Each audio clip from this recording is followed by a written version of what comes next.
you for your thoughts, ma'am. Coming to our next question, how do we deal with unhappy OPD patients? So, Dr. Rishi Swarup, can we have your opinion on it? Yeah, so when you have an unhappy patient, you have to try and understand the patient's problem properly.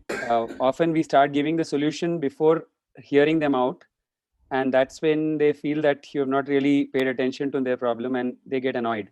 So you give them enough time to explain their problem, ask them a few questions, leading questions to give them an impression that you're, and also to try and generally try and understand what's going on. Do a thorough examination, maybe repeat a few tests, and then you can try and talk to them about the solution. So I think first effort to understand their problem will pacify them if they feel that you're giving them a serious listen. And of course, you have to be genuine in your approach to trying to solve their source of unhappiness. So if it's an endophthalmitis that you've had, explain to them that this is something which was not in my hands. I put in my best effort. You have to reassure them that you didn't fall short in your management, and you'll have to give an explanation. You'll have to spend, of course, a lot of time, especially these patients. Sometimes you have to spend half an hour, 1 hour in a busy OPD, but these patients need that time, and you can probably hurry up your other patients. But if you don't give these patients the time that they deserve, every single time that they come subsequently, they will eat up collectively much more of your time, and your day will, after that, patient will go horribly. So I think you need to spend time, you need to understand their problem, you need to explain to them properly what you have done and justify your actions, and you need to also ask them for patience. If you explain to them that sometimes these things take time, rest assured that I'll put in my best effort to sort out your problem. Your eye is my responsibility. You own responsibility for their problem, and whatever has to be done, I will do. There will be nothing short from my end. If necessary, we'll take another person's opinion also, open that out also. But I think if you just reassure them that you're going to be genuinely managing their problem and you're going to be handling like it was their own relative, I think that's enough. And even if you have a very bad situation, patients will not be aggressive. Thank you for sharing such important points. I would like to welcome Dr. Gaurav. He has just joined us. So, Dr. Gaurav, we were discussing an important question. Hi, Hi, yes. Gaurav. Hi, sir. Good evening. Good evening, everybody. Good evening. So we were just discussing one important point, like how do we deal with the unhappy OPD patients? So what are your thoughts on it? So I don't know the chain of the thoughts, but I'll just share what I typically do when I have an angry patient.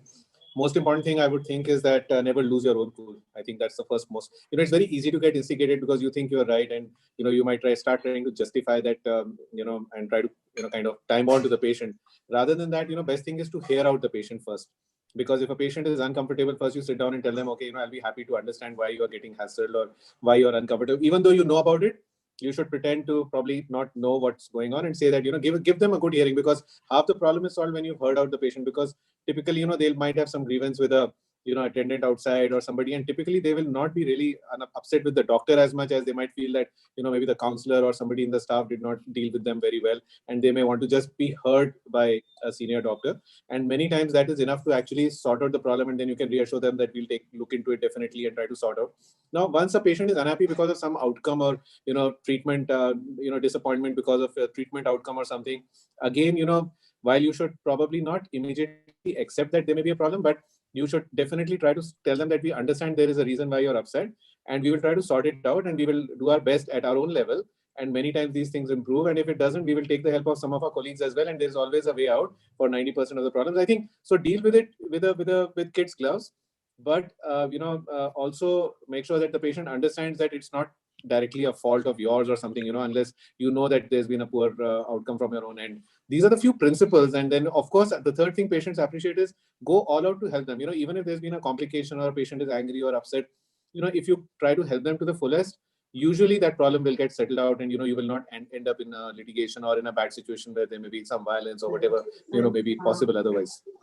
These are a few thoughts. So I don't know whether I've made sense, because I've just joined in, and maybe you already discussed all these things, but this is what I thought can sometimes help. Thank you so much, Dr. Gaurav, for sharing such important thoughts on this.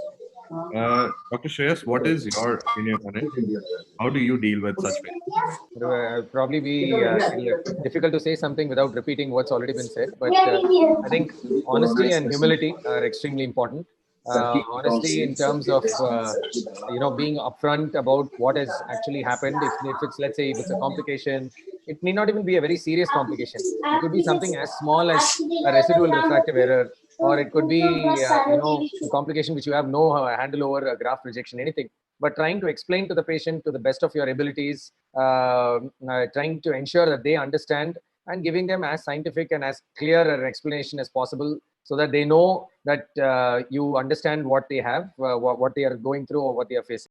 Second is humility. Humility is, I think, we should not feel bad to say sorry. And probably I'm still young, and I have no ego as of now, and I can say sorry very easily. And in my part of the world, at least till now, in Tamil Nadu at least, if a doctor says sorry, I think the patient immediately becomes quite happy. I mean, they immediately feel that it could be something as small as extra waiting time.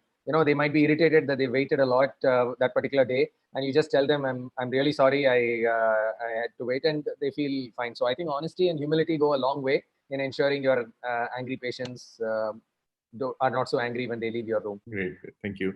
And Dr. Grover, your opinion? I think the wisdom of Rishi, Gaurav, and Shreyas has been wonderful. I think they've covered almost everything. I'll just maybe add a couple of points. One is anticipating and preventing. I think that part you can be very good at. Look at your feedbacks very well, especially nowadays. The feedbacks that you get on the social media are a good indicator of what is happening. When there are delays, you get plenty of good hate mails. So I think those with the COVID times, the waiting time became less and the patients became happier. So you have to look at the feedbacks very well and try and prevent that. It might be small things like the cups for water were not there at some time or something like that. So try and prevent those things to the best of your ability. I think that is, listen very closely to the feedback that you may have from around you to try and prevent that.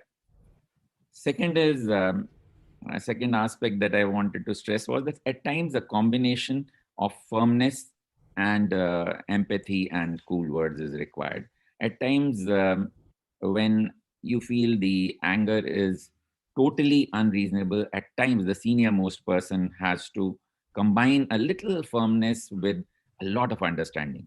So without that, some people are not controllable. So it does require that kind of a combination of tact. It cannot be totally one way at times, otherwise it can really turn into a bad situation. And I think an example you might have seen in a 5-star hotel or in an airlines, when somebody is unreasonable, how they are dealt with in very polite but firm language. I think that sometimes has to serve as the model for us. A third point, just as to how to begin with a angry patient who's shouting outside your chamber, is sometimes just telling them to come to your chamber, come to a separate chamber, or your senior administrator takes them to a chamber, offers them a glass of water. That in itself has often meant that the temperatures have cooled down a little. That gives you that couple of minutes, which is most important, to take them to a place which is away from the reception area, take them to another room, start talking to them. That in itself often stops the boiling point, and then you can get down to listening to them. And as everybody said, listening is a huge art and a huge controller of situations. And once you listen, then you can very easily put them onto the right track and put your point of view across and solve the problem. Thank you, sir. Those were some great pearls by you. So moving on to the next question, I would like to ask ma'am, Dr. Somashela Murthy, ma'am, for your thoughts on it. So well, everybody's covered most of it. One distinction that one is unhappy patient because there was some complication or patient is not happy with the outcome of the surgery or the treatment. And the second unhappy patient is because of, as Dr. Grover said, either something is not good for that day or they're waiting too long. So for both patients, they definitely need us to listen to them. What happens is that we get defensive, and we also sometimes in our busy practice get angry very fast. So the idea is to listen to them. And the patient is just like a customer is always right. So even the patient is always right. Even if they say that, we are checking the vision and it's 20/20 post-refractive surgery, but they are not happy. So there's something that's not making them happy. So we have to sit and listen them through. Two things I've learned, that the patient is always right, and it may be something, maybe it's some psychological thing, or it may be dry eye or something like that. You do explore and look for it. And the second is that a hungry patient is always an angry patient. So if the patient is hungry, been waiting for a long time, so to make sure that they get fed a little bit, or we go a step extra. So I earlier, sometimes nowadays I don't get time, but I used to carry biscuits in my pocket. And when I realized that the patient is shouting and angry because they're hungry, because we've not even let them go to eat, because they keep waiting for us to call them. So I just quickly open up my packet of biscuits and share it, and then they calm down. So they're still not. I wish very I was happy, your but patient, Dr. Somashela. no. So at the end of it, we all become friends, and the review Looking becomes for those better. biscuits. Yeah. So these are just some soft skills that we have to develop, unfortunately, along the way, because however good our staff may be, whether it's LVP or wherever you are, so they don't think of these simple things.